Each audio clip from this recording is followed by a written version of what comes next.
Oke, semuanya balik lagi bersama gue Pimen di satu kamar dan gue lagi bersama Bang Jasper. Jasper kalau yang nonton film 100 apa Dark sih? 100 ya? 100. Ada karakter Jasper, dia agak gondrong dikit si Odon, cuman katanya mau digondrongin depannya tuh.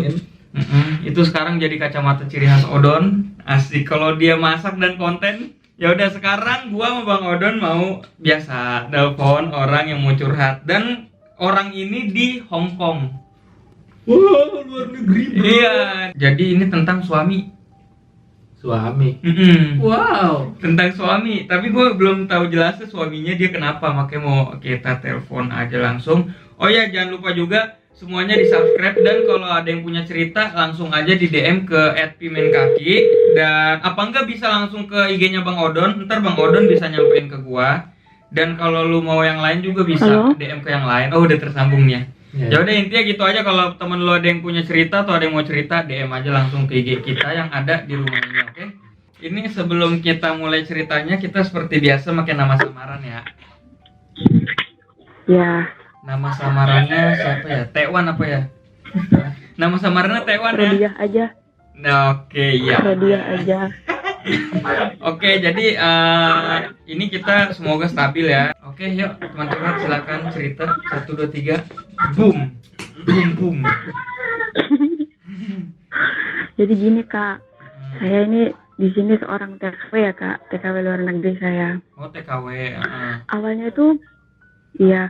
Awalnya itu suami saya emang udah ada cacatnya sebelum dia pergi jadi TKI juga, sama kayak waktu di rumah itu dia emang udah ada cacatnya dulu, tapi kita ceritain singkatnya aja. Nah, waktu itu saya tuh kerja di Taiwan kak, bukan di Hong Kong. Saya pergi ke Taiwan. Taiwan dulu. Terus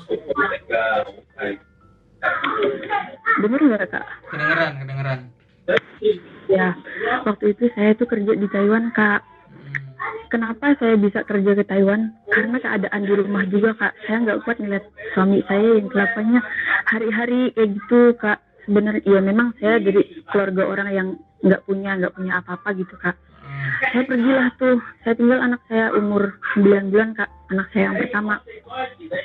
Saya pergi ke luar negeri dengan tekad karena mertua saya juga ngebanding-bandingin saya sama mantannya suami saya kak. Dibanding-bandingin gitu, dia bisa cari duit gini. Lah, saya kan ikut rumah mertua jadi kayak apa saya di sini apa gitu. Nah, jadi saya ngeberaniin saya juga mau pergi ke luar negeri. Saya nggak pernah punya pengalaman kerja apa-apa waktu itu. Langsung waktu saya pergi ke Taiwan, dahnya saya di Taiwan tuh kak, suami saya itu bilang katanya kerja di rumah gini-gini aja, nggak ada lebih, ini cuma buat ya ngepas-ngepas aja gitu kak. Terus katanya dia itu mau nyusul saya ikut kerja ke Taiwan.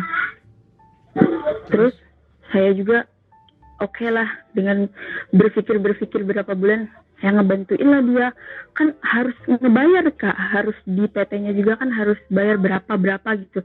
Saya bantuin lah tuh, saya ngomong ke orang tua saya, Bu, Pak, saya minta tolong suami saya mau kerja nyusul saya, otomatis harus ada biaya, jadi saya mau pinjem sawah ibu bapak saya gedein kak, buat dia ongkos ke Taiwan nyusul saya kak. Karena niat dia baik katanya, kerja di rumah gini-gini aja, nggak ada lebih, nggak ada apa gitu. Lah, singkat cerita kak, sampailah tuh dia ke Taiwan kak. Nah, waktu itu saya kontrak udah 2 tahun di sana kak. Nggak ada curiga sama sekali saya di sana. Dia ngapain aja, karena dia kan tiap minggu libur gitu kak. Sedangkan saya kerja di rumah, saya nggak tahu. Cuman ketemu beberapa kali aja sama suami saya. Nah, singkat cerita kak, habislah tuh kontrak saya dengan kondisi saya juga berbadan 2 itu kak, waktu itu kak, kak saya disuruhlah tuh pulang. Iya kak, disuruhlah tuh pulang saya sama suami saya. Saya ngomong ke suami saya, sampean masa nggak mau nganterin saya dulu, bilang cuti lah ke pabrik 2 minggu gitu kan ya, seenggaknya. Saya tuh pulang waktu itu kondisi 6 bulan kak. Oh, udah milih. Katanya dia, sayang, iya katanya sayang ongkos duitnya, ini ongkosnya biar buat persiapan persalinan aja gitu, ditabung katanya, kalau misalkan saya cuti juga kan harus keluar duit juga katanya. Oh ya udah nggak apa-apa kalau emang dia alasannya kayak gitu kak. saya juga karena pertimbangan lah, di rumah juga ngebutuhin, nanti saya juga mau butuh duit gitu kan. Ya udah, dahnya saya itu singkat-singkat melahirkan ke anak saya kak.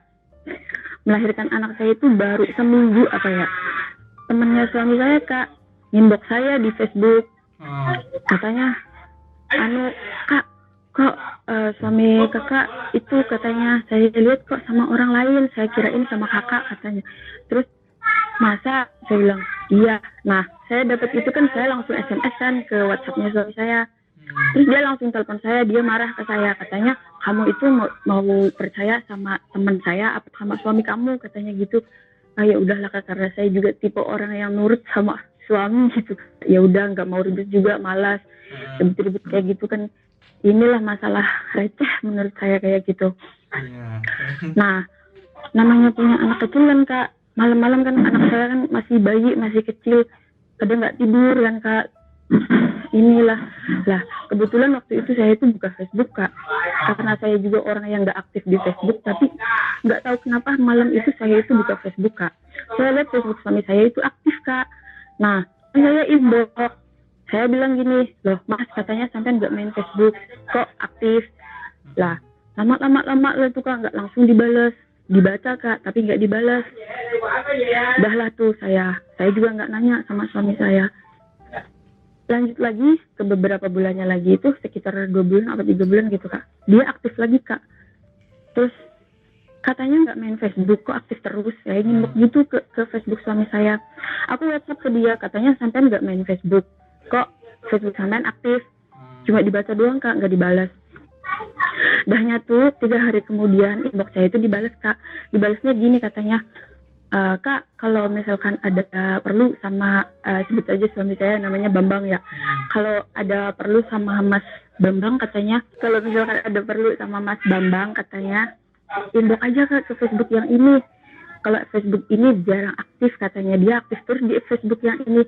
Dia itu ngasih tahu 1 akun kak, saya tuh nggak ngebalesin dia SMS-nya dia tuh, cuman dia ngasih tahu 1 akun gitu kak. Nah udahnya tuh saya lihat lah tuh akun yang dia kasih ke saya itu, saya lihat masuk ke akunnya dia itu foto sampulnya pakai ada suami sayanya, dia bareng sama suami saya, cuman wajahnya suami sayanya itu dikasih stiker kak. Yang namanya suami kan jangankan wajahnya dikasih stiker kan tetap kenal ya, ya enggak? Tetap ketahuan. Nah udahnya tuh saya tuh wah kayak langsung gimana gitu ya, wah ini apa, saya lihat itu di albumnya, ini bener, ini suami saya nggak salah, ini bener suami saya, tapi kenapa kok ada perempuan ini, saya nggak kenal juga dia siapa.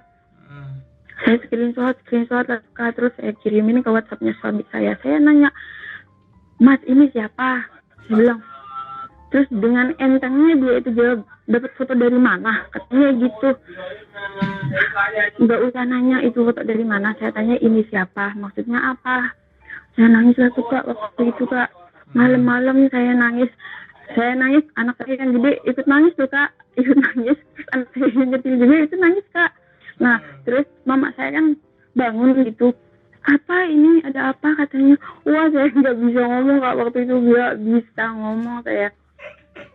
Udah kan, terus suami sayanya itu telepon saya, dia nggak ngomong kak, cuman dia itu dengar, dia ngomong, mas maksud sampean itu apa, dengerin, ini anak-anak sampean nangis, sampean pernah nggak ini di posisi seperti ini, sampean nggak ngebayangin saya kayak apa, gimana hancurnya saya, bilang kan kayak gitu. Dia nggak ngomong sama sekali kak. Udahnya tuh karena saya udah nggak mau makan, nggak mau apa, pikir saya ngapain saya kayak gini, berbulan-bulan lah tuh kak saya masuk gitu dalam keadaan seperti itu. Tapi saya ngeliat lagi, kasihan anak saya, ini 2 ini anak saya kak. Nah setelahnya dia ketahuan itu kak kayak gitu, dia udah nggak pernah kirimin lagi uang ke saya kak.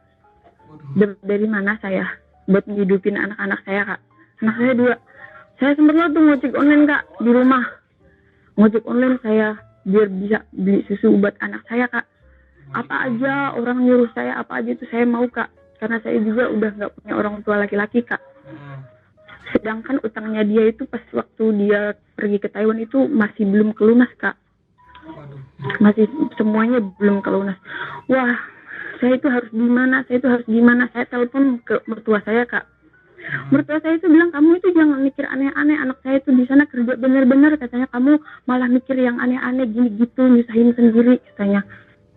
Terus aduh, saya rasa ini nggak ada gunanya saya ngomong sama mama mertua saya cuman ya udah Bu, saya minta maaf kalau misalkan memang pikiran saya terlalu buruk ke anak ibu, saya bilang kayak gitu ke ibu mertua saya. Dahnya tuh saya ngomong lah ke mama saya mau pergi ke luar negeri, saya bilang, tapi saya nggak mau nyusul ke suami saya nggak mau. Udah, saya pergilah tuh Kak ke sini Kak, ke Hong Kong dengan ya singkat cerita lah Kak, keadaan saya nggak punya apa-apa, saya juga ninggal anak 2 Kak sama mama saya juga harus cari duit gimana caranya biar bisa makan sama anak saya sama mama saya, karena saya pergi ke PT juga nggak ninggalin duit sama anak saya 2 ini Kak. Bilangnya saya ke Taiwan, saya datang ke Hong Kong Kak, beberapa bulan itu saya dapat SMS Kak, dapat kabar katanya suami saya itu nyambung kontrak di sana. Saya SMS lagi ke suami saya bilang, sampai nyambung kontrak, kalau tanda tangan saya itu nggak bisa, berarti sampai itu malsuin tanda tangan saya bilang.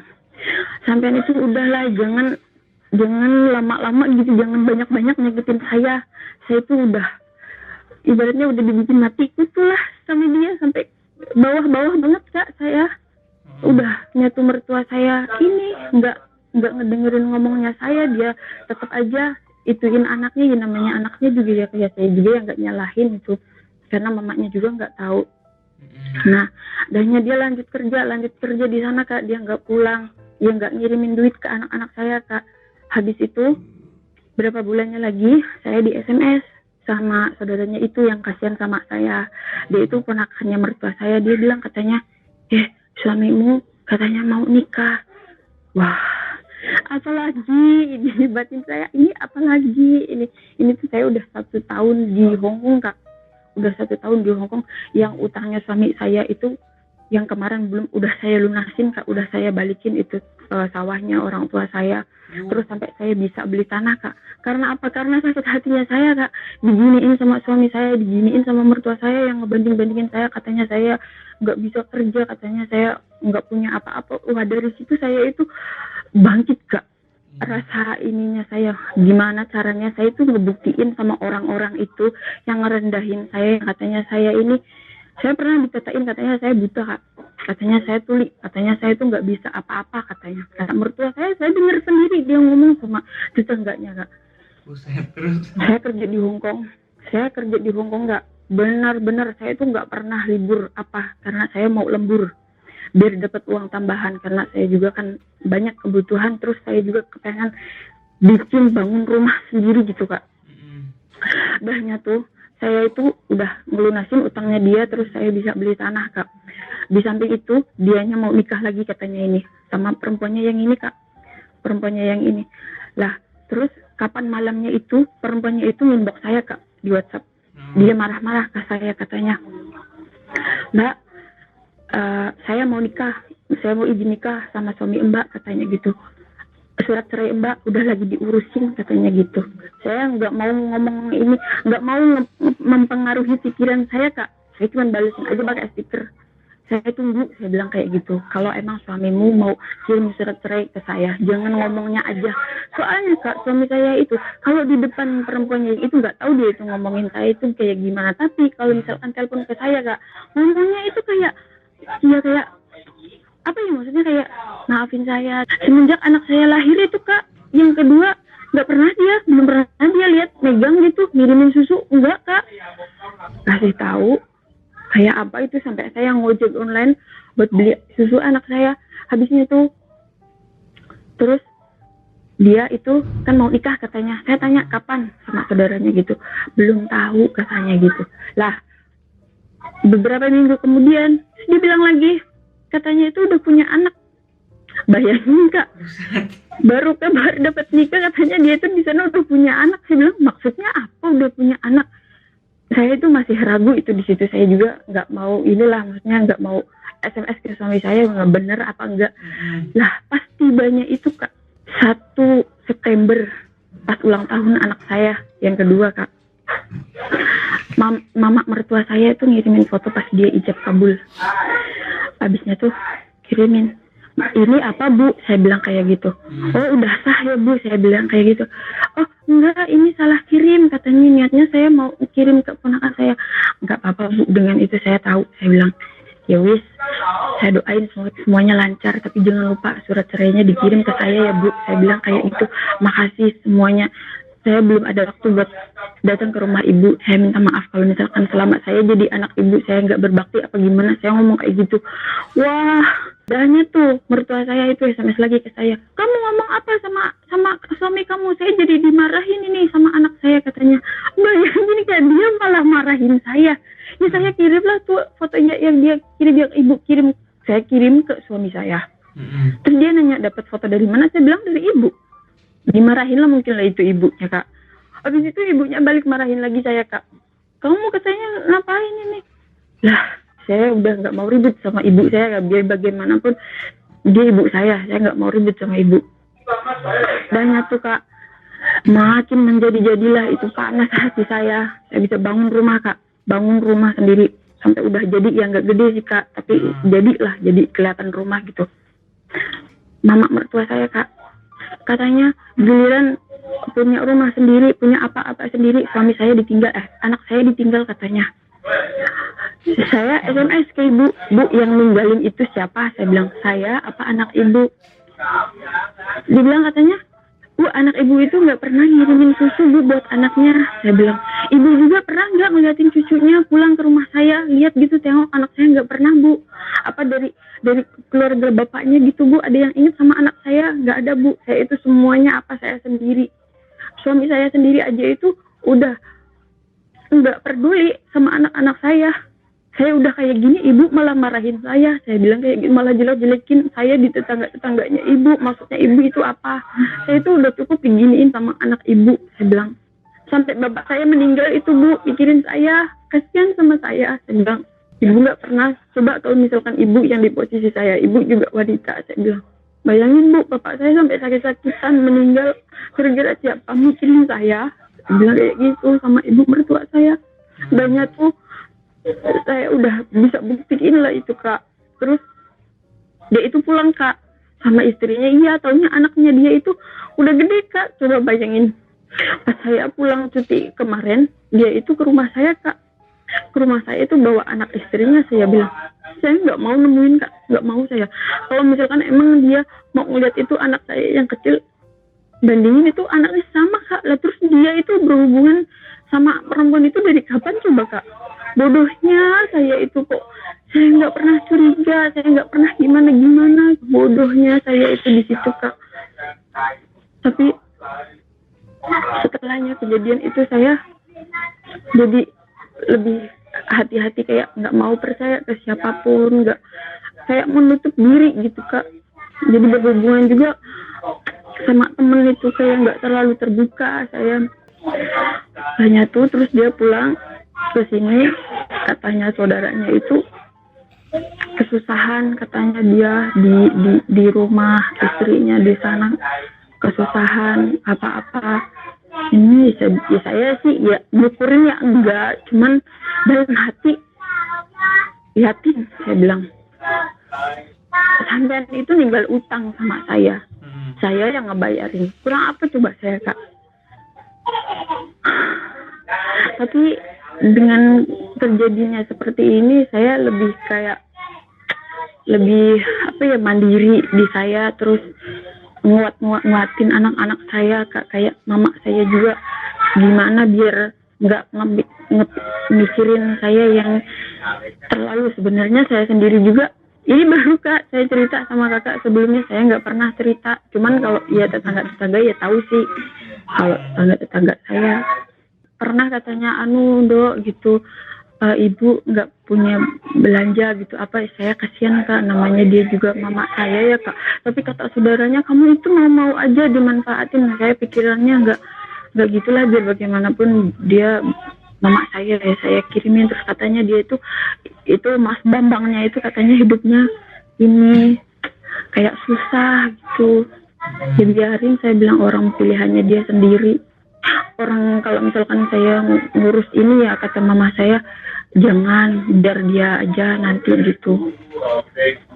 Iya sih. Tapi kan jadi nggak enak di sayanya juga kan, kayak maksudnya ya sebenarnya punya suami tapi nggak ini gitu. Saya juga bingung sebenarnya, tapi kata mama saya biarin aja, biar diurusin kakak.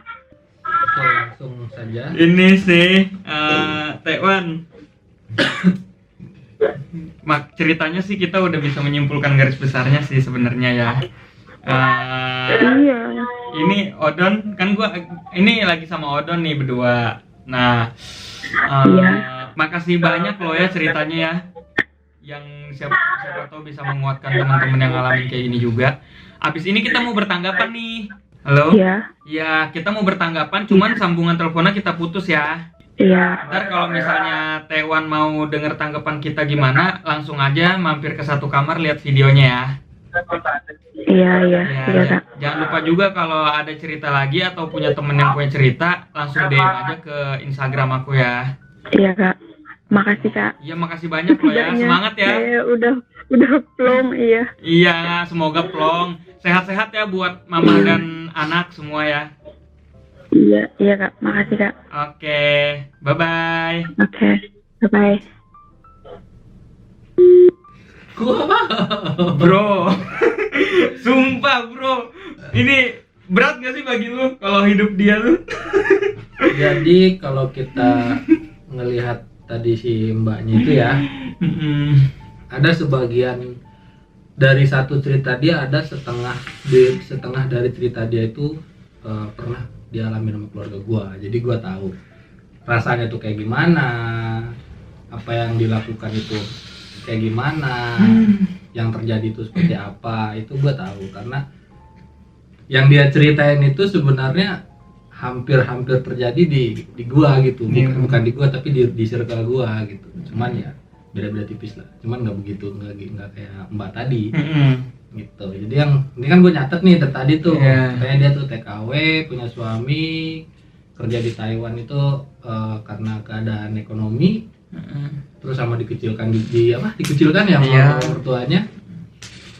Jadi kalau dari gua nih ya, dari gua pribadi ya, sebenarnya berumah tangga itu biarpun gua kayak begini nih ya bro ya, jangan jangan bilang lo bang Odon sosokan lu gini, sosokan ngerti lu.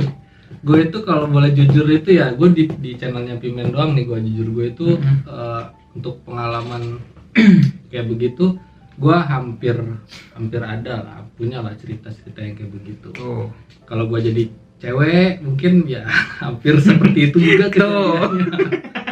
Cuman bukan maksud gue itu duda ya, awas lu. Iya. Konyol lu. Bukan maksudnya dia duda dan bukan maksudnya juga dia TKI. Jadi apa yang dilakukan, apa yang terjadi sama mbaknya tadi itu pernah terjadi di keluarga gua gitu. Tapi hampir aja gitu. Dan gue juga salut sih sama mbaknya, dia punya motivasi dan punya tekad yang kuat. Dia berani ngambil keputusan. Itu sebenarnya gimana ya? Kalau boleh dibilang itu, kalau untuk suaminya nih ya, kita ngebahas langsung ke suaminya ya. Itu kalau dia tadi katanya suaminya tuh tiba-tiba kayak nggak punya apa-apa gitu ya. Iya. Nah, itu adalah sebuah karma sih kalau kata gua, karena karma itu berlaku dan doa orang yang tersakiti itu pasti akan dijabah. Yang dizolimi ya. Orang yang dizolimi itu pasti. Karena gua juga pernah ngalamin, tapi bukan soal hubungan kayak begitu ya. Cerita-cerita juga nih ya. Iya, nggak apa-apa bro. Panjang nih mampus lo ngeditnya nih. Jadi gue juga dulu pernah yang namanya dikucilkan orang, direndahin orang, dicaci-caci gitulah, pokoknya ya yang berbau-bau kayak begitu.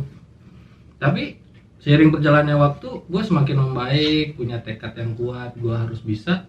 Ya udah, jadilah gue yang sekarang. Dan mereka dulu yang nganuin gue itu ya, caci ya. Mereka ngelihat wah, kadang ada beberapa yang so baik so gini gitu.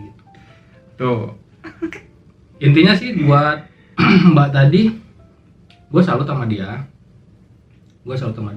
Sebenarnya gue mau ngebongkar apa yang sebenarnya apa yang harus apa ya, Apa tuh? pokoknya gue susah ngungkapinnya, pokoknya gue Hmm. salut aja sama mbaknya itu. Tuh, Karena bagus. gue juga nggak mau cerita ini karena itu adalah privasi gue juga. Sekarang tadi Bang Odon udah ngasih tanggapan. Sekarang dari gua ya. Kalau gua lebih nggak bisa berkomentar atau memberi tanggapan tentang sudut pandang si Kwetiau ini, Tewan, nggak bisa. Simba ini nggak bisa gua dari sudut pandang dia karena dia sebagai orang yang berjuang bagi gua ya. Dia sebagai orang yang berjuang. Nah, di sini gua mau menanggapi dari sudut pandang si suaminya aja ya. Gua sering banget ngeliat kejadian-kejadian kayak gitu yang namanya pasangan nih udah berjuang dari awal dari nol berdua, tiba-tiba pas ketika si cowok ini dan si cewek ini lagi mau melihat atap yang kayaknya bisa dicapai, ini nih kadang si cowoknya yang malah lupa. Kejadian banyak loh cowok yang malah lupa sama si cewek ini. Walaupun gue cowok, gue ngomong aja nggak apa-apa ya, karena banyak juga yang cerita ke gue kayak gitu. Teman-teman gue sendiri pun banyak yang kayak gitu juga. Jarang teman-teman gue yang cowok cerita kalau ceweknya ninggalin dia karena udah kaya atau udah di atas gitu. Itu jarang banget. Memang ada, cuman jarang banget. Kalau kebanyakan rata-rata cowok. Ini tuh kejadiannya tuh beneran kata Odon tadi. Si mbaknya ini dizolimi bro. Soalnya ini mereka bukan hubungan pacaran doang, udah punya anak loh. Udah punya anak, dan tiba-tiba pas suaminya datang lagi sama istrinya yang baru, sama anaknya yang di istri baru, ternyata anaknya udah lebih gede dari anaknya yang baru lahir itu. Berarti kan udah lama kan berhubungannya kan. Nah di situ kita bisa lihat kayak si cowoknya ini tujuan awal kerja. Nah ini banyak nih ya. Kalau misalnya kita sebagai laki, kalau tujuan awal kita mau kerja, mending fokus kerja deh. Jangan misalnya kayak tujuan awal kita mau kerja, kita misalnya dikirim Kalimantan, Sulawesi, apa ke luar negeri. Tapi tujuan kita nggak cuma kerja, ada menyimpang lagi kayak gua ntar nyari cewek di sono lah gitu, atau gua ntar hura-hura lah. Itu yang ada bakal kita jatuh. Contohnya kayak kita fokusnya ke hura-hura, itu yang nggak tahu kenapa duit kita yang harusnya dikumpulin atau gaji kita yang dari sono, penghasilan kita itu habis nggak tahu kemana. Kalau tujuannya bukan cuma kerja dan fokus tujuan yang baik. Nggak usah fokus lagi ke masalah yang inilah. Kalau misalnya memang itu ya udah tinggal urus surat cerai kan. Lagi juga dia suaminya udah punya istri lagi kan, nggak mungkin balik gitu ya. Nah ya udah sekarang berarti mendingan si mbak ini fokus bener yang tadi, fokus gimana caranya anak harus nggak boleh kayak orang tuanya gitu, harus lebih baik maksudnya. Harus lebih baik dari orang tuanya gitu loh. Misalnya cowok jangan sampai kejadian kayak gitu juga, cewek juga sama gitu. Oke, udah kali nggak ada lagi ya. Udah sih gitu Udah ya, aja. Oke, semua gitu aja. Kalau misalnya besok ada cerita, langsung aja DM ke IG gue @pimenkaki atau di Bang Odon. Bang Odon IG-nya sih? Bang Odon. Iya, Bang Odon ya. Jangan lupa juga di subscribe, like, dan share ke teman-temannya buat bantu teman-temannya yang punya masalah yang nggak tahu harus ngeluarin di mana. Ingat juga privasi di sini terjaga. Udah kali gitu aja.